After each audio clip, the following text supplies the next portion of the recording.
ওরহমতুল্লাহ বারকাতুহু।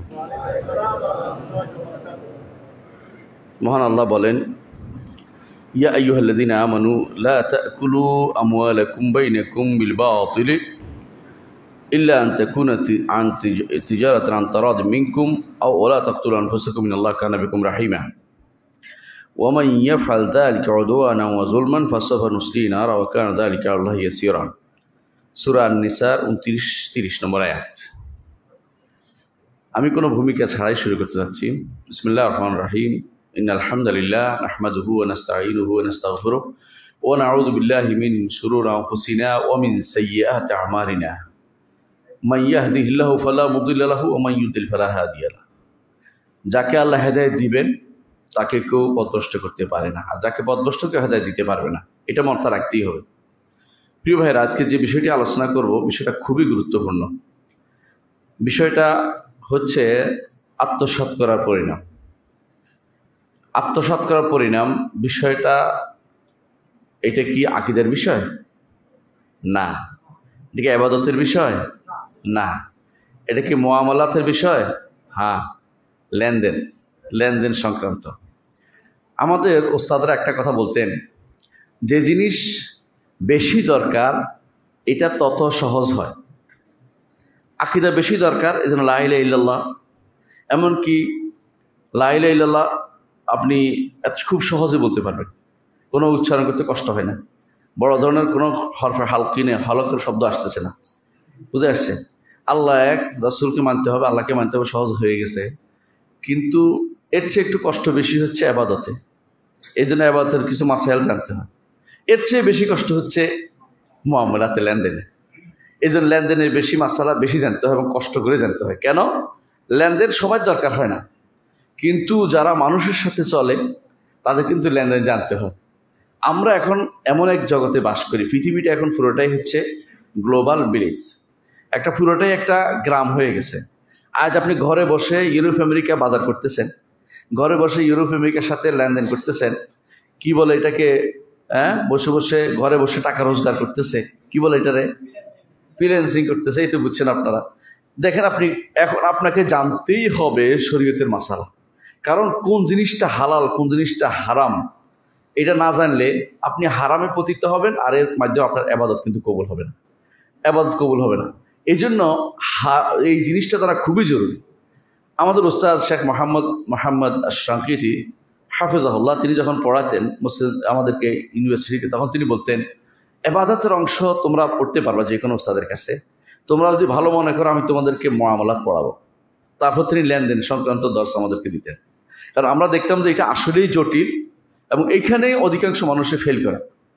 কোরআনে কারীম আল্লাহ তাআলা ইবাদতের সাথে সাথে মুআমালাতের আলোচনাগুলি করেছেন, দিয়েছেন। অধিকাংশ মানুষে আমরা মুআমালাত আলোচনা করি না। এটা খুবই দরকার। মুআমালাত বা লেনদেন আলোচনা খুব বেশি জানা দরকার। কেন দরকার? কারণ লেনদেনের সাথে আখিরাতের মুক্তির একটা বিশাল বিষয় জড়িত হয়ে আছে। একটু পরে আমি শিখের সংক্রান্ত হাদিস আপনাদেরকে শোনাবো। তার আগে যে আয়াতটি পড়েছিলাম, আয়াতটির অর্থ বলি।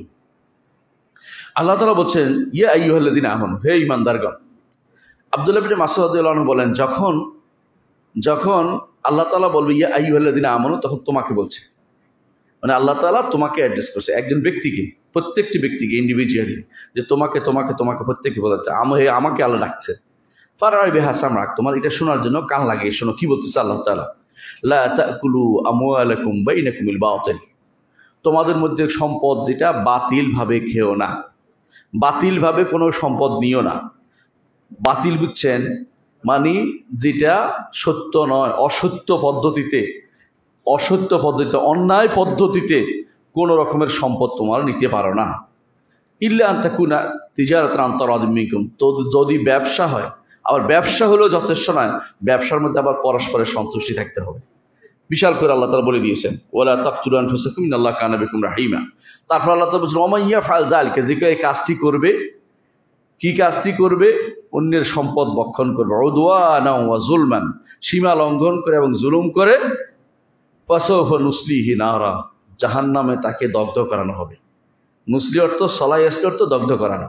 অর্থাৎ আল্লাহ তাআলা ঘোষণা দিচ্ছেন আমরা তাকে দগ্ধ করাবো জাহান্নামের আগুনে। ওয়া কানা যালিকা আল্লাহি ইয়াসীরা, আল্লাহর কাছে এটা অত্যন্ত সহজ।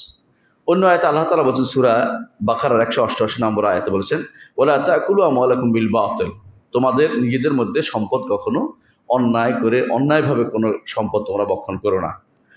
বক্ষণ করা লাগে না, আয় নেওয়াটাই হচ্ছে বক্ষণ।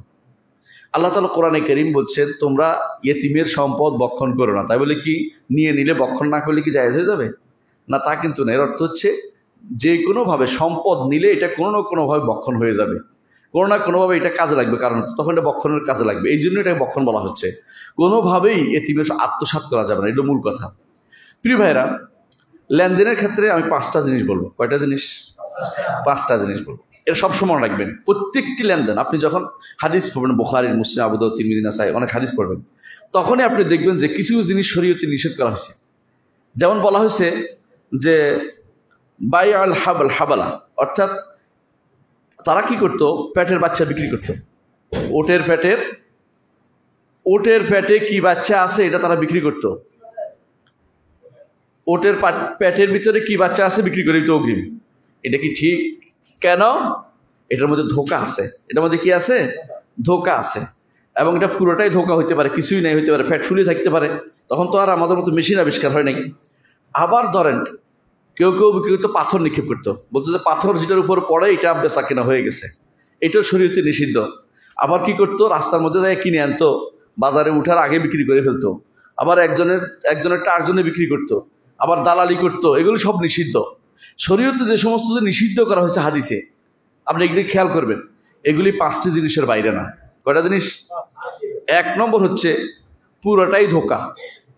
পুরোটাই ধোঁকা, মানে পুরো জিনিসটাই ধোঁকা দিছে আপনাকে, একটা ধোঁকা দিছে, এইটা পুরোপুরি হারাম। ধোঁকা দেয়া কোনোভাবেই, গারার যেটাতে আছে এটা শরীয়ত অনুমোদন করে না। গারার যেটাতে আছে, বুঝে আসছে, এটা শরীয়ত কোনোভাবেই গ্রহণ করতে পারে না, শরীয়ত এটা হারাম ঘোষণা করা হয়েছে। 2 নম্বর হচ্ছে দেখতে ভালো কিন্তু ভিতরে ধোঁকা, এটাকে বলা গেস। আগেরটাকে পুরোটাই ধোঁকা, এটাকে বলা গারার, মানে পুরোটাই গারার যেটা, এটা হারাম, পুরোটাই হারাম যেটা, বুঝতে পারছেন? আরেকটা হচ্ছে গেস অর্থ হলো উপরে ভালো ভিতরে খারাপ। রাসূলুল্লাহ সাল্লাল্লাহু আলাইহি ওয়াসাল্লাম বাজারে গেছেন, বাজারে গিয়ে হাত ঢুকিয়ে ভিতরে দেখলেন যে ভিজা। তো বললো যে মা হাযা ইয়া সাহিবাত তাআম, হে খাবার বিক্রেতা, এগুলি কি? ক্বাল আসাবাতুস সামা ইয়া রাসূলুল্লাহ, ইয়া আল্লাহর রাসূল, বৃষ্টি পড়ছিল এই জন্য। ক্বালাম লিহাল্লা জাআলতাহু ফাওক, উপরে ফেললা না কেন, ভিতরে রাখছে কেন? মান গাশশানা ফালাইসা মিন্না, কেউ আমাদের ধোঁকা দিলে সে আমার দলভুক্ত নয়, ধোঁকাবাজরা আমার দলভুক্ত হইতে পারে না। রাসূলুল্লাহ সাল্লাল্লাহু আলাইহি ওয়াসাল্লাম এটা কঠিনভাবে, তাহলে কিছু আছে প্রকাশ্য ধোঁকা, স্পষ্ট পুরোটাই ধোঁকা, আর কিছু আছে যেটা হারাম জিনিসগুলি আর কি, আপনি বুঝতে পারছেন। আর যেগুলো আছে উপরে ভালো ভিতরে ধোঁকা, 2টা জিনিসই হারাম করছে ইসলাম। 3 নম্বর হারাম করেছে ইসলাম যে জিনিসটা, সেটা হচ্ছে যে রিবা, দরার, ক্ষতিকর জিনিস। ক্ষতিকর যত জিনিস আপনি বিক্রি করতে পারবেন না, ক্ষতিকর জিনিস নিষিদ্ধ। যেগুলো মানুষের ক্ষতি হয়, আপনি জানেন যে ওষুধটা যদি আমি বিক্রি করি তো লোকটা অসুস্থ হয়ে পড়বে, তারপরে আপনি এটাকে টিপে তারিখ উঠাই দিয়ে বিক্রি করে ফেলছেন। অথবা আপনি জানেন যে এই কোম্পানির ওষুধ মানুষের ক্ষতিকর, আপনি তারপর বিক্রি করছেন, তারপর এটা পুরোটাই হারাম কাজ করছেন। তো 3 নম্বর হচ্ছে ক্ষতিকর কোনো কিছু বিক্রি করা যাবে না, মানুষের ক্ষতি হয় সেটা বিক্রি করা যাবে না। ফিরে না আজকে যদি কোনো আপনি রূপচান্দাকে চালিয়ে দেন, জায়েজ হবে না? জায়েজ হবে না, কারণ আপনি এটা কি করছেন, ক্ষতির দিকটা মানুষকে আপনি তাকে বলেন নাই। তো ক্ষতির জিনিসটাও ইসলাম হারাম ঘোষণা করেছে। কয়টা বললাম? 3টা। 4 নম্বর হচ্ছে যেটাতে রেবা আছে, সুদ আছে, যেটাতে কি আছে, সুদ আছে, এটাও ইসলাম হারাম ঘোষণা করেছে, সুতরাং সুদের জাতীয় যত কিছু সবগুলি হারাম, কোনো কথা নেই, এগুলি পুরোপুরি হারাম ঘোষণা করেছে। 5 নম্বর বাতিলের মধ্যে 5 নম্বর কোনটা? জাহালা, অজানা। আপনি জানেন না কি বিক্রি করে ফেলছে কি। এখন তো বেশিরভাগই বিক্রি করে যারা ওই অনলাইন কেনে, বেশিরভাগই অন্ধ কিনে, কেনার পরে দেখা যায় কি কিনলাম, এটা ভিতরে তো কিছু দেয় নাই, দেখাইছে একটা দিছে আরেকটা। অনেক সময় না জেনে আপনি কিনতেছেন, অন্ধকার, আপনি বুঝেন না বিশাল অ্যাড দিছে, পরে দেখেন যে আসলে এটার সাথে কোনো সম্পর্কই নাই। এই জাহালা এটাও হারাম ঘোষণা করেছে। কয়টা হইলো? 5টা। ইসলামের লেনদেনের 5টি জিনিস সবসময় মনে রাখতে হবে আপনাকে, যে 5টি, প্রত্যেকটা আপনি যতগুলো হাদিস পড়বেন 5টার একটা পাবেন, 5টার একটা আপনি পাবেন। যেমন যে ব্যক্তি বাজারে জানে না, তাকে অগ্রিম যে কিনে ফেলছেন, বাজারে আনার আগে পণ্য কিনে ফেলছেন, এর মাধ্যমে আপনি ধোঁকা দিচ্ছেন, বেটাকেও ধোঁকা দিচ্ছেন, বাজারওয়ালাদের লোকদেরও ধোঁকা দিচ্ছেন। এরকম প্রত্যেকটি দিন যতগুলো নিষিদ্ধ করা হয়েছে এর মধ্যে 5টা জিনিস আপনি পাবেন। প্রিয় ভাই, আমি একটু লম্বা করে ফেলছি, কিন্তু আমি আবার গুছিয়ে নিয়ে আসছি ইনশাল্লাহ। এর মধ্যে যে জিনিসটা আমরা আজকে আলোচনা করতে চাচ্ছি সেটা হচ্ছে হারামের সাথে সম্পৃক্ত, এবং এটা ধোকার সাথে সম্পৃক্ত, এবং এটা ক্ষতিকর জিনিসের সাথে সম্পৃক্ত। সেটা কি? আত্মসাৎ করা। আত্মসাৎ হচ্ছে আরেকজনের জিনিস জোর করে নিয়ে নেয়া। আরেকজনের জোর করে নিয়ে নিলাম আমি, এটা ইসলাম হারাম ঘোষণা করেছে। এটা কোনো লেনদেন না, এটা আসলে মূলত এটা হচ্ছে জোর করে নিয়ে নেয়া। লেনদেনের জিনিসগুলো পরিষ্কার, যে ব্যবসার সাথে এই জিনিসগুলো জড়িত হয়, কিন্তু এখানে লেনদেন আসতেছে না, এটা জোর করে আপনি নিয়ে নিয়েছেন, এটা হারামের মধ্যে সরাসরি হারামের ভিতরে পড়ে। এটাকে আল্লাহ তাআলা কোরআনে কারীমে নিষেধ করেছেন, বলছে ওয়ালা তা'তাদু ইন্নাল্লাহা লা ইউহিব্বুল মু'তাদিন। একটু আগে আমরা এই আয়াতে বলছি, সূরা নিসার 29 নম্বর আয়াতে বলা হয়েছে উদওয়ানা ওয়া যুলমান, যে কেউ ওমান ইয়াফআল যালিকা, যে কেউ মানুষের সম্পদ নিবে উদওয়ানান ওয়া যুলমান, সীমা লঙ্ঘন করে এবং জুলুম করে, কি হবে আল্লাহ তাআলা বলছেন ফাসাউফা নুসলিহি নারা, আল্লাহ তাকে আগুন দিয়ে তাকে পোড়াবেন, আগুন দিয়ে তাকে জ্বালাবেন, আগুন দিয়ে জ্বালাবেন। কঠিন কথা বলেছে, তাহলে তার পরিণতি অত্যন্ত ভয়াবহ। এই ভয়াবহতা বর্ণনা করেছে রাসূল আল্লাহ তাআলা অন্য আয়াতে বলেছে ওয়ালা তা'তাদু, আর তোমরা সীমা লঙ্ঘন করো না, একে অপরের উপরে সীমা লঙ্ঘন করো না। ইন্নাল্লাহা লা ইউহিব্বুল মু'তাদিন, আল্লাহ তাআলা সীমা লঙ্ঘনকারীকে পছন্দ করেন না। আরেকটি হাদিস বলে বুঝতে পারবেন, রাসূলুল্লাহ সাল্লাল্লাহু আলাইহি ওয়াসাল্লাম বলেছেন তোমাদের মধ্যে মুফলিসকে, মুফলিস মানে হচ্ছে কপর্দক শূন্য, কপর্দক মানে পয়সা নাই, তোমাদের মধ্যে গরিবকে, ফকিরকে। তো সাহাবায়ে কেরাম বললেন যে আমাদের মধ্যে ফকির হচ্ছে যার টাকা পয়সা নাই, সম্পদ নাই, সেই ফকির। রাসূলুল্লাহ সাল্লাল্লাহু আলাইহি ওয়াসাল্লাম বললেন যে আমার উম্মতের মধ্যে ফকির হচ্ছে ওই ব্যক্তি, যে ব্যক্তি কিয়ামতের দিন আসবে, কি নিয়ে আসবে? সালাত, সিয়াম, যাকাত। অর্থ কি? ইবাদত যেগুলো, এগুলো সব তার ঠিক আছে, ইবাদতের মধ্যে কোনো কমতি হয়নি, ইবাদত ফুল করেছে। কিন্তু ইয়াতি, সে আসছে ওয়াকাদ শাতামা হাযা, ওরে গালি দিয়ে আসছে, দরাবা হাযা, ওরে মারিয়ে আসছে, ওয়া দরাবা হাযা ওয়া আকালা মাল হাযা, আরেকজনের সম্পদ ভক্ষণ করেছে জোর করে। বুঝতে পারছেন কথাটা? হ্যাঁ। ওয়া সাফাকা দামা হাযা, আরেকজন রক্ত প্রবাহিত করেছে। আমাদের সমাজে আছে কি এটা? নাই? আছে। বহু মানুষ আছে, আপনি দেখবেন একেবারে কপালে দাগ লাগাই ফেলছে, বহুত ইবাদত করে, কিন্তু দেখবেন আল্লাহর বান্দার হকের ব্যাপারে সে সাবধান না, বান্দার হকের ব্যাপারে সাবধান না। এমন কি ভাই বোনের হকটাও মেরে দেয় না? ভাই বোনের হকটাও মেরে দিচ্ছে। এমন কি দুইজন ব্যবসা করছে, একজন হক মেরে দিচ্ছে। বেশিরভাগ ব্যবসায়ী যে কোনোভাবে ব্যবসায়ী বিদায় করতে চায় তার পার্টনারকে, কোনোভাবেই পার্টনার সহ্য করতেছে না সে, এখন এখন তার পয়সা হয়ে গেছে, যে কোনো মূল্যে একটা ধরাই দেয়, মাঝখানে আরেকজন ঢুকে হলো সমস্যা তৈরি করে দেয়। এরা কি করেছে? আরেকজনের সম্পদ ভক্ষণ করেছে। এটার ব্যাপারে রাসূলুল্লাহ সাল্লাল্লাহু আলাইহি ওয়াসাল্লাম বলছেন এরা হচ্ছে মুফলিস, এরা হচ্ছে সত্যিকারের ফকির। কেন রাসূল বলতেছেন? রাসূলুল্লাহ সাল্লাল্লাহু আলাইহি ওয়াসাল্লাম বলছেন এখন যেই ব্যক্তি যাদের সম্পদ নিয়েছে এর হাজির হয়ে বলবে যে আমাদের সম্পদ দাও, দিতে তো পারবে না, সেদিন কি দিয়া হবে? রাসূলুল্লাহ সাল্লাল্লাহু আলাইহি ওয়াসাল্লাম একটা হাদিসে বলেছেন যে তোমাদের কোনো ভাইয়ের যদি তুমি যদি কোনো তোমার ভাইয়ের উপর জুলুম করে থাকো, তাহলে এখনই তোমাদের সেই ভাই থেকে হালাল করে নাও, মাফ করে নাও। আরবরা এই জন্য যায় স্ত্রীর কাছে পর্যন্ত মাফ চায়, কি বলে তুমি আমার হালাল করে দাও। স্ত্রী স্বামীর কাছে মাফ চায় মৃত্যুর আগে, যে আমার মাফ করে দাও। কারণ এমন একটা সময় আসবে যখন সেদিন টাকা পয়সা দিয়ে কেউ কাউকে মাপ নিতে পারবে না। কি দিয়ে মাপ নিবে? হাসানাত ও সাইয়্যাত দিয়ে, ন্যাক এবং বদ দিয়ে। তো সেদিন হাসরের মাঠে রাসূলুল্লাহ সাল্লাল্লাহু আলাইহি ওয়াসাল্লাম বলেছেন, হাসরের মাঠে এই লোক আসে যখন যাদের সম্পদ নিছে জোর করে আত্মসাৎ করেছে, ওরা হাজির হয়ে কি বলবে? হাজির হয়ে বলবে এ আমার সম্পদ নিয়েছে। তখন এর বিরুদ্ধে সম্পদ তো দিবে না, কি নিবে? ন্যাকগুলি সব নিয়ে নিবে। এরপরে রাসূলুল্লাহ সাল্লাল্লাহু আলাইহি ওয়াসাল্লাম বলেছেন আরো কিছু লোক আসবে, বলে যে আমাদেরও তো সম্পদ সে দেয় নেই, আমাদের সম্পদের নিচে, আমাদের তো সম্পদ নিব। তখন দিতে না পারলে ওই লোকের যত গুনাহ ওর কাঁধে উঠিয়ে দিয়ে তাকে জাহান্নামে নিক্ষেপ করা হবে।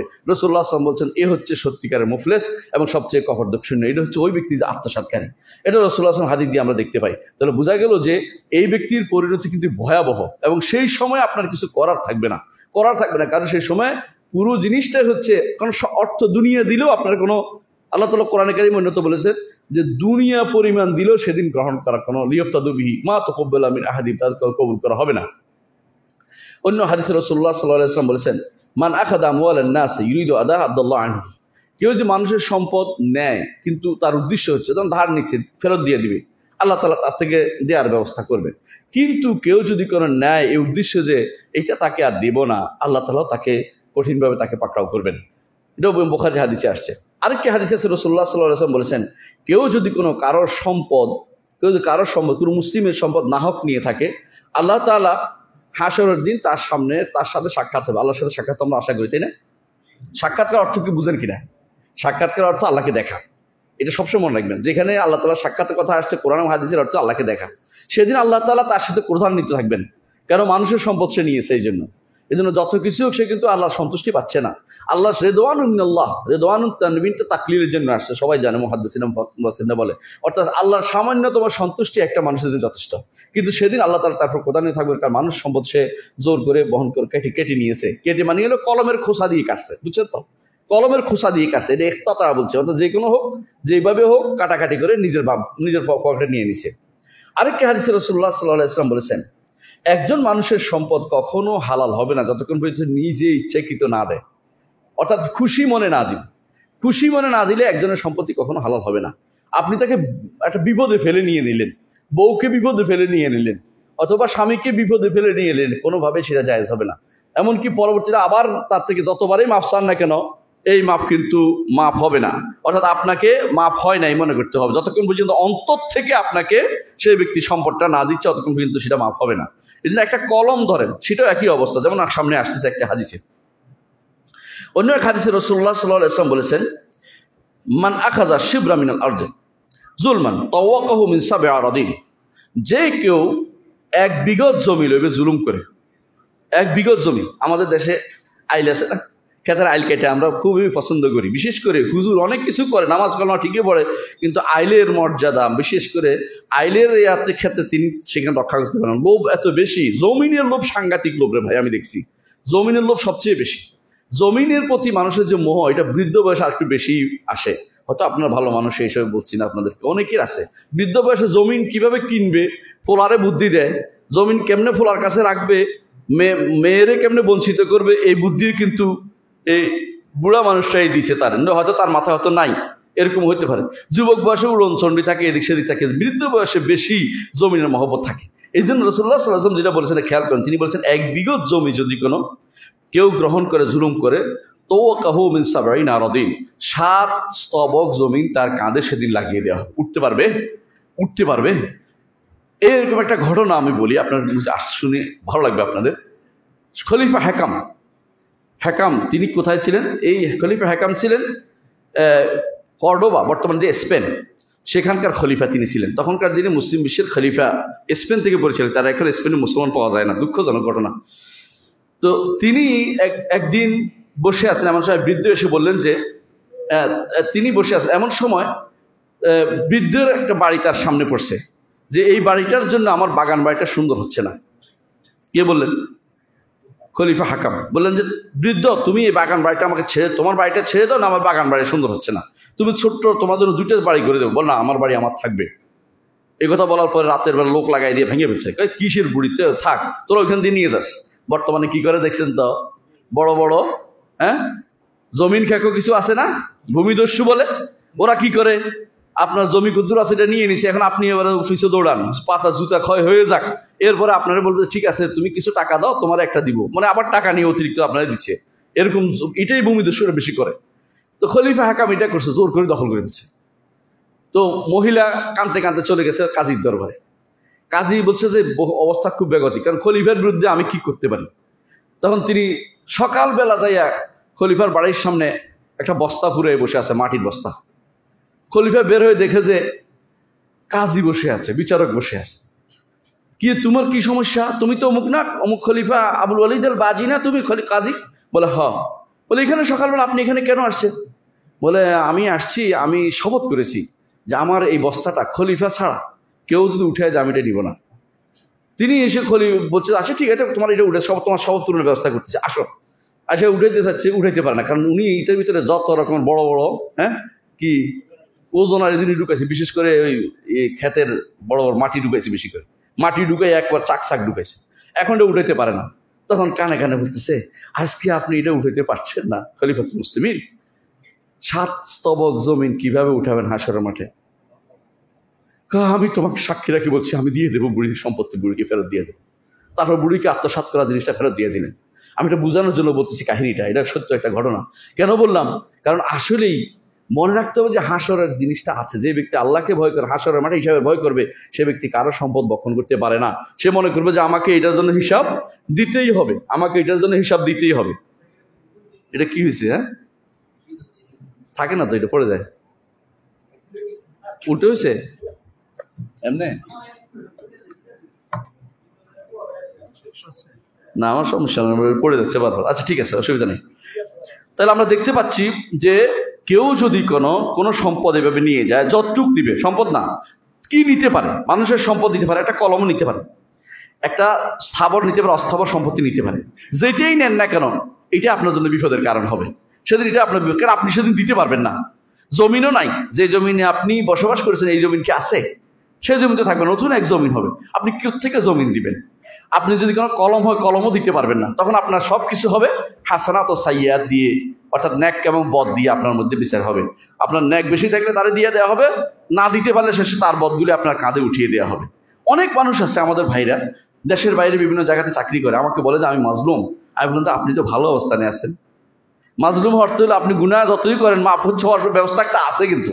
কারণ আল্লাহ তাআলা তার সুন্নাতুল্লাহ হচ্ছে, আল্লাহর সুন্নত হচ্ছে এটা যে মাজলুমের পক্ষে তিনি থাকবেন, মাজলুমকে তিনি রক্ষা করবেন, ওলাও বাদাহিন, সাহায্য তিনি করবেন, হাসরের মাঠেও তিনি সাহায্য করবেন। আপনি এখন মনে করেন মাজলুম হওয়া ভালো, জালেম হবেন না। আমার ওস্তাদকে জিজ্ঞাসা করেছিলাম একদিন, একজন আমার প্রশ্ন করেছে মসজিদ নববীতে, শেখ আব্দুল মোহসেন আব্বাদ, আপনার নাম শুনেছেন ওনার। তো আমি জিজ্ঞাসা করেছিলাম এই কারণে, সে আমাকে বলছে আমি আরবি বলতে পারি না, আপনি বুঝিয়ে বলেন। বলছে কি বুঝিয়ে বলতাম? বলে এই লোকটা আমার কফিল আমারে 800 রিয়াল বেতন দিবে কইয়া নিয়ে আসছে বাংলাদেশ থেকে, এখন দিচ্ছে 600 রিয়াল। তার সমস্ত সম্পদ আমার হাত দিয়ে যায়, আমি কি 200 রিয়াল কেটে কেটে রেখে দেবো? বুঝছেন কিনা কথাটা? কারণ আমার হক। তো আমি তো বললাম বিপদে না, এটা জিজ্ঞাসা করি শেখকে জিজ্ঞাসা, শেখ এটা কি করবো? এটা কি এই লোকে এটা প্রশ্ন করছে? আমানত, তার কাছে তো সম্পদটা হচ্ছে আমানত, সে 600ই নিবে, বাকি 200 সে আখিরাতের জন্য রেখে দিবে। এখন না দিলে আখিরাতে সে পাবে। তার জন্য এটা সৌভাগ্যের বিষয় যে তারা দেয় নাই, কিন্তু আখিরাতে রয়েছে, তারা মনে করাই দিবে বারবার, না দিতে আখিরাতে পাবে সে, কিন্তু সে জোর করে কেটে রাখবে না তার। এটাই হওয়া উচিত সরকারি কর্মচারীদের বিধি।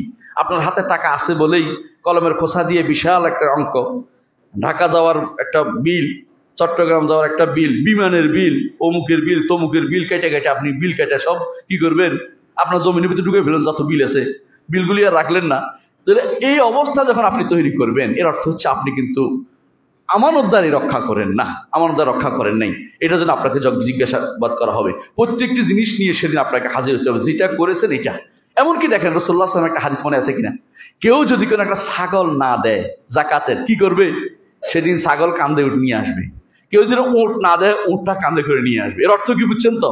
এবং কি শুধু আসবে না, বিরক্তিকর শব্দ করতে থাকবে, লাহু সুগা, লাহু রে আ করতে থাকবে, করতে থাকবে, মানে সে কান শেষ ফাড়াই ফেলবে। এটা কান্দে করে সে উঠতে থাকবে হাসরের মাঠে। কঠিন কাজ রে ভাই, মানুষের হক কখনো নিতে নাই, মানুষের হক। এবং আরো বলবো একটু পরে যে কিভাবে মানুষের হক নষ্ট করে। অন্য এক হাদিসে আছে রাসূলুল্লাহ সাল্লাল্লাহু আলাইহি ওয়াসাল্লাম বলেছেন, কেউ যদি কোনো অংশ আত্মসাৎ করে, সরাসরি আত্মসাৎ শব্দ এসেছে, গাসাব, আরবিতে আত্মসাৎকে গাসাব বলা হয়। যেই ব্যক্তি কোনো সম্পদ আত্মসাৎ করে, জমিন আত্মসাৎ করে, সেদিন সে এই জমিনটাকে 7 জমিন মিলাইয়া সেটার পুরোটা নিয়ে হাসরের মাঠে উপস্থিত হবে। কিভাবে হবে আমি জানি না, এই কঠিন অবস্থা, কিন্তু এইটা কিন্তু এখনই আমাদের সাবধান হওয়া উচিত। আরেক হাদিসে রাসূলুল্লাহ সাল্লাল্লাহু আলাইহি ওয়াসাল্লাম বলেছেন, তোমার ভাইয়ের কোনো সম্পদ, একটা কলম হোক, কিছুই হোক, লা ইয়াখুজ মাতা আখি লাইবান, ঠাট্টা করে নিবে না। অনেক ভাই কি করে, এর কলমটা নিয়ে নিছি, তাই না, করে না? অনেকে কি করে, এটা নিয়ে নিছি, হ্যাঁ, শাপনার নিয়ে নিলাম, বাচ্চাদের ক্ষেত্রে যেটা হয়, ওটা নিয়ে এলাম। রাসূলুল্লাহ সাল্লাল্লাহু আলাইহি ওয়াসাল্লাম বলছেন, না, টুপি, চশমা, ঘড়ি, যাই হোক, কোনো কিছু তুমি নিতে পারবে না।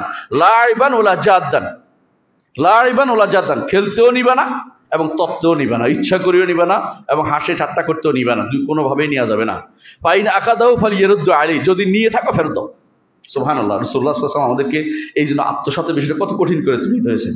প্রিয় ভাইরা, এই হচ্ছে অবস্থা। এমনকি রাসূলুল্লাহ সাল্লাল্লাহু আলাইহি ওয়াসাল্লাম আরেকটি হাদিসে বলেছেন, আলা লিয়াদি মা আখাযাত হাত্তা তারুদ, একজন মানুষ যখন কাউকে কিছু গ্রহণ করে, এটার উপর তার দায়িত্ব হয়ে গেছে ফেরত দেওয়া। যতক্ষণ পর্যন্ত ফেরত না দিবে, ততক্ষণ পর্যন্ত সে আমানতের খেয়ানতকারী বলে বিবেচিত হবে। অন্য হাদিসে রাসূলুল্লাহ সাল্লাল্লাহু আলাইহি ওয়াসাল্লাম বলেছেন, কোন হাদিসে বলেছেন? বিদায় হজের মাঠে কি বলেছেন? আলা ইন্না দিমাআকুম ওয়া আরাদাকুম ওয়া আমওয়ালাকুম হারামুন আলাইকুম, জেনে রাখো তোমাদের রক্ত, তোমাদের মর্যাদা এবং তোমাদের সম্পদ সবই তোমাদের উপর হারাম। আজকের দিনের হারামের মতো, এই অবস্থায় হারামের মতো এবং এই মাসের হারামের মতো রাসূলুল্লাহ বলেছেন। অর্থাৎ 3 রকমের হারাম উল্লেখ করে বলেছেন যে কোনোভাবেই তোমরা তোমাদের সম্পদ একে নিতে পারো না। এটার বিদায় হজের বাসিনা আমাদেরকে জানিয়ে দিয়েছেন। সুতরাং কোনোভাবে এই সমস্ত হারামের দিকে আমাদের যাওয়া যাবে না। আরেকটি জিনিস রাসূলুল্লাহ সাল্লাল্লাহু আলাইহি ওয়াসাল্লাম বলেছেন আরেকটি হাদিসে, সিবাবুল মুসলিম ফিসকুন, একজন মানুষকে গালি দেয়া ফাসিকি, ওয়া কিতালু কুফরুন, তাকে হত্যা করাটা হলো কুফরি। তারপর তিনি বলেছেন ওয়া হুরমাতু মালিহি কা হুরমাতি নাফসিহি, একজন মানুষের সম্পদের মর্যাদা তার নফসের মর্যাদার মতোই। এর অর্থ হচ্ছে একজন মানুষ, আপনি নফস যেভাবে মানুষকে হত্যা করবেন না, তার সম্পদও তেমনি আপনি নিতে পারেন না, সম্পদ নিতে পারেন না। আজ যে কিভাবে মানুষ আত্মসাৎ করতেছে আপনি কল্পনা করতে পারবেন না। না বলে নিচ্ছে, জানিয়ে নিচ্ছে, এমনকি জোর করে নিচ্ছে, যেভাবে পারছে সেভাবে নিচ্ছে। এগুলি সবই যদি মানুষ আখিরাতের উপর বিশ্বাসী হইতো, যে এগুলি আল্লাহর কাছে জবাবদিহি করতে হতো, তাহলে কিন্তু মানুষ এই কাজগুলি করতো না। বেশিরভাগই আল্লাহ তাআলা কোরআন কারীমের জন্য বলছেন যে তারা বেশিরভাগই আখিরাত সম্পর্কে আখিরাতে তারা সত্যিকার ঈমান আনে না। কারণ তো সত্যিকার আল্লাহ আখিরাতে ঈমান আনলে যে আল্লাহ তাআলার কাছে আমার এগুলির জন্য জবাবদিহি করতে হবে, তাহলে মানুষের এই কাজটি করতো না। অন্য এক হাদিসে রাসূলুল্লাহ সাল্লাল্লাহু আলাইহি ওয়াসাল্লাম বলেছেন, মানিকতা তার হক কামরি মুসলিম, কেউ যদি কোনো মানুষের হক কেটে নেয়, বিয়ামিনি, শপথ করে নিছে, বাজারে বেচা কেনার সময় শপথ করে কেটে নিচ্ছে, আল্লাহ শপথ করে বলছি তুমি কিন্তু আমার টাকাটা দাও নাই, এরপর টাকাটা নিল, এরকম করে অনেক সময়। অথবা ফাকাদ আউজাবাল্লাহু লাহুন নার, আল্লাহ তার উপরে জাহান্নামকে ওয়াজিব করে দিয়েছেন, নাউযুবিল্লাহ। ওয়া হাররামা আলাইহিল জান্নাহ, জান্নাতকে হারাম করে দিয়েছেন। ফাকাল লাহু রাজুলুন, এখানে গুরুত্বপূর্ণ জিনিস আছে দেখেন। তখন তাকে এক লোক বলল, কি বলল? ওয়াইন কানা শাইয়ান ইয়াসিরান ইয়া রাসূলুল্লাহ, হে আল্লাহর রাসূল, যদি একটু সামান্য জিনিস হয়। ক্বালা ওয়াইন কানা কাদিবাম মিন ইরাক, যদিও মেসওয়াক হয়, যদি একটা মেসওয়াক হয় আর আগ গাছের একটা কাঠি হয়, তারপরেও সেটাও নেওয়া যাবে না। সেটার জন্য আল্লাহ তাআলা মানুষের সম্পদ জোর করে নিলে এই শাস্তি আল্লাহ তাআলা নির্ধারণ করে রেখেছেন। এই জন্য আমরা যে কাজটি এখানে বলতে চাচ্ছি সেটা হচ্ছে, এগুলি হাদিস দ্বারা বোঝা গেল, আমি এতক্ষণ পুরানো হাদিসে বুঝাইলাম যে মানুষের সম্পদ বক্ষণ করা খুবই ভয়াবহ ব্যাপার। এতক্ষণ যেগুলি বলছে সবই হচ্ছে ইন্ডিভিজুয়ালি, একক ব্যক্তির সম্পত্তি, অথবা ব্যক্তি ওর থেকে নিয়েছেন। কিন্তু ভাইয়েরা একটা জিনিস খেয়াল করবেন, কিছু মানুষ আছে আমাদের সমাজে যারা সম্পদ নেয় তবে সারা বাংলাদেশের মানুষের সম্পদ নিচ্ছে। বুঝেন কিনা কথাটা? বুঝেন? সরকারি সম্পত্তি যে ব্যক্তি আত্মসাৎ করবে, সেই ব্যক্তি সারা বাংলাদেশের সম্পত্তি আত্মসাৎ করেছে। আপনার হকও নিয়েছে, আপনিও সেদিন দাঁড়াইতে পারবেন তো আমার হক তুমি নিয়েছো, আমার হক নিয়েছো তুমি। এই জন্য ভাই অনেক সময় আমি দেখেছি, এই যে আমাদের সেতুর উপরে সেতুর টোল অনেকে যদি কোনো না দিয়ে পালিয়ে যায়, এটা কি ভালো কাজ? অনেক ধরেন রেলের পয়সাটা দিলেন না, রেলের টিকিট কাটলেন না, অথবা ধরেন বাসে উঠলেন, আস্তে আস্তে লুকোচুরি করে চলে আসলেন, ডিসি করে দিলেন, মিথ্যা কথা বলে দিলেন না। আপনি কি মনে করেন না আপনি আত্মসাৎ করেছেন? এই আত্মসাতের ফল কিন্তু আপনাকে ভোগ করতেই হবে। দলিল কি? সুবহানাল্লাহ, আমার নবী মুহাম্মদুর রাসূলুল্লাহ সাল্লাল্লাহু আলাইহি ওয়াসাল্লাম, তার থেকে 2টি হাদিস আমি উল্লেখ করবো। এক নম্বর হচ্ছে, এক সাহাবী যুদ্ধের মধ্যে রসুলের একান্ত খাদেম, কারকারা বলে ওর নাম ছিল, কারকারা, রাসূলুল্লাহ সাল্লাল্লাহু আলাইহি ওয়াসাল্লামের একদম খাদেম, যুদ্ধ শেষ করে চলে আসছে, এমন সময় একটা উড়ু তীর এসে তার গায়ে পড়লো, পড়ার পরে তিনি মারা গেল। সাহাবায়ে কেরাম বলে উঠলো, আল্লাহ, জান্নাতি জান্নাতি জান্নাতি। রাসূলুল্লাহ সাল্লাল্লাহু আলাইহি ওয়াসাল্লাম, কে বললো তোমাকে? আমি দেখতে পাচ্ছি সে যে একটা চাদর চুরি করেছে, তা ভাগ হয়নি, সে যে আত্মসাৎ করেছে, এই জন্য তার উপর আগুন জ্বলতেছে। সাহাবায়ে কেরাম ভয়, কারো কাছে সুতা ছিল, এগুলি পর্যন্ত দিয়ে দিছে, বাবা আগুনে জ্বলার দরকার নেই, আমাদের আল্লাহর কাছে মাফ চাই, ফেরত দিয়ে দিলাম। এগুলি হচ্ছে আমানত, সারা বিশ্বের মানুষের আমানত। কারণ সরকারি চাকরি মানেই হচ্ছে সারা বিশ্বের মানুষের, আপনার যতগুলি আপনার অধিকার, বাংলাদেশের প্রত্যেকটি মানুষের আমানত আপনার কাজের উপর রয়েছে। আজ যারা সরকারি চাকরি করে কোটি কোটি টাকা দেশের বাইরে পাচার করেছে, আপনার চিনেন ওদেরকে নাকি? এগুলো সব হুজুররা তো করে, তাই না? আব্দুল্লাহ জাহাঙ্গীর রহমতুল্লাহ আলাইহি কইছিলেন, যে একজন বলছে হুজুররা কি দিছে? হুজুররা কি দিত? আপনাদেরকে পড়াইতে কত টাকা আপনার পিছনে খরচ করেছে? হুজুরের পিছনে কেউ টাকা খরচ করে না। হুজুরা নিজেরা এদিক সেদিক করে কোনো রকম একটা বাচ্চা তৈরি করছে, ওরা আপনার পয়সা খরচ করায়, মানুষ করতেও পয়সা খরচ করেন নাই, চাকরিও দেন নাই, কিন্তু খোসার দিক থেকে খোসাটা ঠিকই দিচ্ছেন। আবার যাকে আপনি লক্ষ লক্ষ টাকা খরচ করে মানুষ করেছেন, সে ঠিকই খোসা দিয়ে কলম দিয়ে কাইটিয়া টাকাটা নিয়ে নিচ্ছে। দোষটা হইলো হুজুরের, আর ওই বেটা হইলো ভালো, একদম সাধু বেটা। এই বেটা হলো সাধু বেটা, আর আপনি হলো সবচেয়ে, এই বেটা হলো চোর, মানে হুজুর হলো চোর। এইটা হলো একটা মানুষ, কিছু মানুষের অভ্যাস। এই যে কোটি কোটি টাকা বিদেশে পাচার করেছে, আজ আসতেছে আমাদের কাগজের মধ্যে, পত্রিকার মধ্যে, এগুলো সব মিছা কথা। এগুলো সব মিছা কথা। যেই টাকা বাংলাদেশ থেকে আজ পাচার হয়েছে, আত্মসাৎ হয়ে পাচার হয়েছে, এগুলি সবগুলি কয় টাকা বেতন পায় বিশ্বাস করেন? আমি সেকেন্ড গ্রেডের বেতনটা পাই, মানে প্রজাতন্ত্রের সেকেন্ড গ্রেড, 2 নম্বর গ্রেডটা, মানে যেটা প্রথম হচ্ছে মন্ত্রী সচিব ওদের প্রফেসরদের, আমরা প্রফেসর হিসেবে সেকেন্ড গ্রেডের বেতনটাই পাই। আমরা মাসের শেষে চিন্তা করি, আল্লাহ যদি মাসটা তাড়াতাড়ি চলে যেত, মানে আগামী মাসটা যেন তাড়াতাড়ি আসতো। কেন এই মাসে আর পাচ্ছি না, এটার বিল ওটার বিল কিয়ামত শেষ হয়ে যাচ্ছে। কেন? কারণ ওর বেতন দিতে শেষ, ওর বেতন দিতে শেষ, আমি কোথায় পাবো? অথচ তারা কোটি কোটি টাকা বিদেশে পাচার করে। এক একজনের কোটি শুনলে আশ্চর্য হয়ে যায়, বলে যে এই কোটির যদি কোনো এই 10টা ভাগ 1 ভাগ পাইলে তো আমি ইউনিভার্সিটি বানাতে পারতাম, ইসলামিক ইউনিভার্সিটি। কথার গোল মাঝে মাঝে বলি যে এরা সব কাটে নিয়ে গেছে। এমনকি এইটা দিয়ে বাংলাদেশে এরকম 20টা সেতু করতে পারবেন, যে সেতু নিয়ে এত আপনাদের এত কি অহংকার, নাকি অহংকার তো বলা যায় না, এত গর্ব।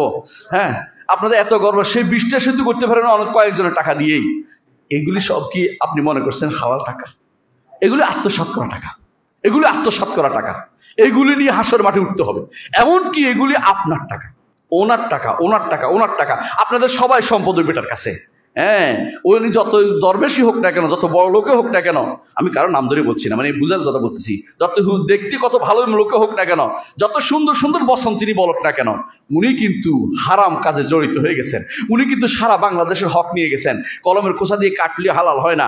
ওনার কত সম্পদ দরকার, ওনার কত সম্পদ দরকার। ওই মানুষগুলো, আপনি আশ্চর্য হবেন, আজ আইন প্রয়োগকারী সংস্থার কোনো সংস্থা আছে, নাম ধরে বলছি না, আপনারা বুঝেন, প্রত্যেকের একটা গাড়ি আছে, বাড়ি আছে, এদের সম্পদের পাহাড় আছে, এদের বাড়ির অভাব নাই। এক একজনের অবস্থা শুনে আশ্চর্য হয়ে যায় যে এত বাড়ি কোথায় রাখবে। কিন্তু সন্তান কি হয়েছে জানেন?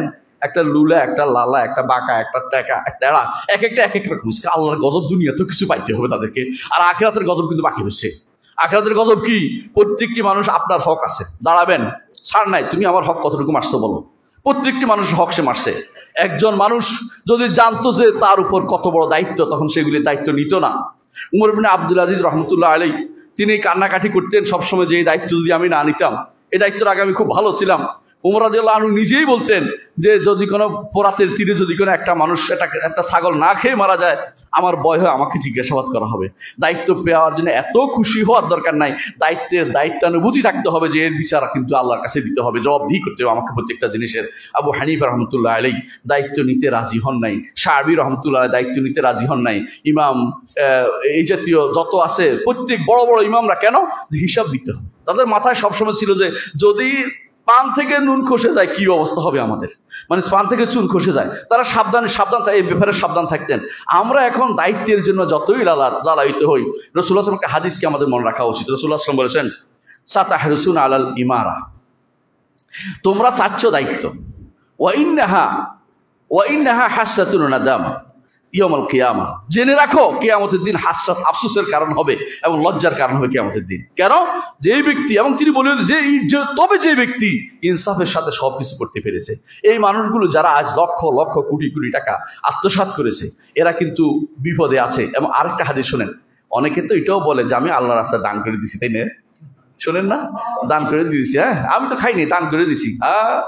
আমার নবী কিন্তু আগে বলে দিয়েছেন, তিনি বলেছেন ওয়ালা সাদাকাতা মিন গুলুম, কোন যে ব্যক্তি রাষ্ট্রীয় সম্পদ চুরি করবে, বলল তো রাষ্ট্রীয় সম্পদ চুরি করা, যে ব্যক্তি রাষ্ট্রীয় সম্পদ চুরি করবে তার থেকে কোনো সদকা আল্লাহ কবুল করবেন না। আপনি মনে করছেন দরবেশ সাজি যাবেন, মসজিদ বানিয়ে দিয়েছি, মাদ্রাসা বানিয়ে দিয়েছি, হুজুরে খাওয়াইছি, এতিমখানা বানাইছি, তারপরে কি দিয়ে?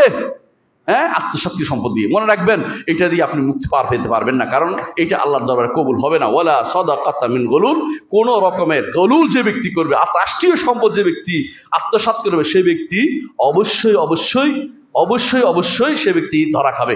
একটা ঘটনা বলি শুনুন। উমর ইবনে আব্দুল আজিজ নাম শুনেছেন? উমর ইবনে আব্দুল আজিজ তিনি রাষ্ট্রীয় সম্পত্তি কি তেল, তখনকার দিনে বিদ্যুৎ ছিল না ভাই, ওই তেল জ্বালাইতো, তেলের উপর দিয়ে সলতে দিত, সলতে দিয়ে তিনি কাজ করছেন। এমন সময় তার বন্ধু রাজা বিন হায়ওয়া ঢুকছেন। তার বন্ধু রাজা বিন হায়ওয়ার ঢুকছেন, ঢুকে বলছে তোমার সাথে একটা গল্প করি। গল্প করো, একটা বলার, আচ্ছা ঠিক আছে গল্প করো। এই কথা বলার সময় বাতিটা নিভিয়ে দিয়েছেন। কেন বাতি নিভিয়ে দিয়েছেন? সরকারি তেল জ্বলবে, সরকারি তেল জ্বলবে, তোমাকে আমার রাষ্ট্রে অনুমতি দেই নাই, এই জনগণের তেলটা তোমার জন্য আমি গল্পের জন্য ব্যবহার করার অনুমতি আমার নাই, আমি যে কোনো মূল্যে তোমাকে এর থেকে বের করতে চাই, আমি গুনাহ হতে চাই না। নিভিয়ে দিয়েছেন বাতিটা। ব্যাপারে বলো, গল্প করতে থাকো। বলে আমি কি গল্প করবো, এখন অন্ধকার দেখা যায় না, বলো এটাই সুন্দর, অন্ধকার যা বলতে পারো আমি বলুন, তুমি বলবো, এটা ভালো। রাষ্ট্রীয় সম্পত্তি বাতি জ্বলাইয়ে এই কাজ করতে আমি রাজি না। প্রিয় ভাইরা, অফিসে তো আমরা অনেকে চাকরি করেন, এখানে কাগজ ওখানে নেন, ওখানে কাগজ ওখানে নেন, বাড়িতে পোলামানের কাছে পছন্দ হয়েছে কলমটা পোলামানে দিয়ে আসে, দিয়ে দিলাম, এটা কিন্তু সবটি হারাম, কোনোটাই জায়েজ নেই। ওখান থেকে কিছুই হানবেন না। প্রয়োজনে যেদিন আপনার চাকরি শেষ হয়েছে হিসাব করে দেখবেন কত টাকা আপনার খরচ হইতে পারে, কত টাকা দয়া করে ওখানে লেখটা চেক করে দিয়ে অফিসে দিয়ে দিবেন। কেন? আপনি ফ্রেশ থাকেন, আল্লাহর কাছে প্রিয় থাকেন, আপনার অন্তরে, আপনার হাত পবিত্র থাকুক, অন্তরটা পবিত্র থাকুক। বিশ্বাস করুন, যত বেশি আপনি দান করতে পারবেন, যত বেশি আপনি পিওর হতে পারবেন আল্লাহর কাছে, তত বেশি আপনার মর্যাদা উন্নীত হবে। সেদিন আপনি সবচেয়ে বেশি সম্মানিত হবেন। মালিক আদল যদি হন, সম্মানিত হন। আর যদি কোনো জালেম হন, মানুষের হক যদি কোনো মেরে থাকেন, মানুষের হক মেরে থাকে, আপনি দুনিয়ার এই দিক সেদিক পাঠিয়ে থাকেন, আপনার সন্তানকে বড় করে থাকেন, সন্তানকে দুনিয়ার প্রোভাইড করার জন্য দুনিয়ার সমস্ত সম্পদ কেটে কুটে আপনি এটা করেছেন। আপনি মনে করেছেন আপনার কত সম্পদ দরকার, আপনি মনে করেছেন ভবিষ্যৎ প্রজন্ম আমার মহা সুখে সুইস ব্যাংক থেকে উঠিয়ে খাবে, সেই জন্য টাকা পাঠিয়ে রাখছেন বাইরে। এর সবই হচ্ছে আত্মসাৎটা, হারাম। এটা কোনোদিনও কোনো ব্যক্তি ইমানদার করতে পারে না। ইমানদার প্রতি মুহূর্ত চিন্তা করে আমি দায়িত্ব নিব না, নিলে আমানত রক্ষা করতে হবে, না নিলে বেঁচে গেলাম। এই জন্য হাদিসে আছে রাসূলুল্লাহ সাল্লাল্লাহু আলাইহি ওয়াসাল্লাম বলেছেন, বিচারক সেদিন বলবে, হায় আমি যদি দুইজনের মধ্যে বিচার না করতাম। একজন বিচারক বলবে, আমি দুইজনের মধ্যে বিচার না করতাম। এই জন্য সবসময় আমাদের মনে রাখতে হবে, যে কোনো মূল্যে, যে কোনো অবস্থায়, কোনোভাবেই যেন আত্মসাতের মামলাটা না আসে। সরকারি সম্পত্তি আত্মসাৎ আরো বেশি ক্ষতিকর, জনগণের সম্পত্তি আত্মসাৎ সেটাও ক্ষতিকর, ব্যক্তিগত সম্পত্তি আত্মসাৎ সেটাও ক্ষতিকর। কোনোভাবেই মানুষের হক নিয়ে হাসরের মাঠে উপস্থিত হয়ে না। আপনার যত আমল আছে সবগুলি, এত কষ্ট করেছেন, এত আমল করেছেন, হজটাও নিয়ে যান, আপনার এত কষ্টের হজটাও নিয়ে যাবে, আপনার কোনো কিছু বাদ রাখবে না, সব নিয়ে চলে যাবে। হ্যাঁ, কোনো ইমাম বলেছেন যে শুধুমাত্র সিয়ামটা বোধহয় বাদ থাকবে, কোনো ইমাম বলেছেন ইল্লা সিয়াম সাওম ফাইনা হলি ওয়ান আজরি বিহি, কারণে সাওমটাকে আলাদা করেছেন। আর কোনো কিছুকে বলেন যে আলাদা করেন না, কিন্তু এই হাদিস দ্বারা বোঝা যাচ্ছে, একটু আগে যে হাদিস পড়লাম, সিয়ামটাও নিয়ে যাবে, কোনো কিছুই রাখবেন আপনার জন্য। আপনি হচ্ছেন সত্যিকারের মিসকিন, সেদিন বিবেচিত হবেন। যদি আখিরাতুল ঈমান থাকে আমাদের এই ভাইগুলো, কিন্তু এদের বেশিরভাগই কিন্তু আখিরাতুল ঈমান রাখে না। যদি আখিরাতুল ঈমান রাখতো আলেমদের মারতে পারতো, আখিরাতুল ঈমান রাখতো জুলুম করতে পারতো মানুষের উপরে, আখিরাতুল মারতে পারলে মানুষদেরকে এত কঠিন জায়গায় বন্দী করে রাখতে পারতো, এত কষ্ট দিতে পারতো।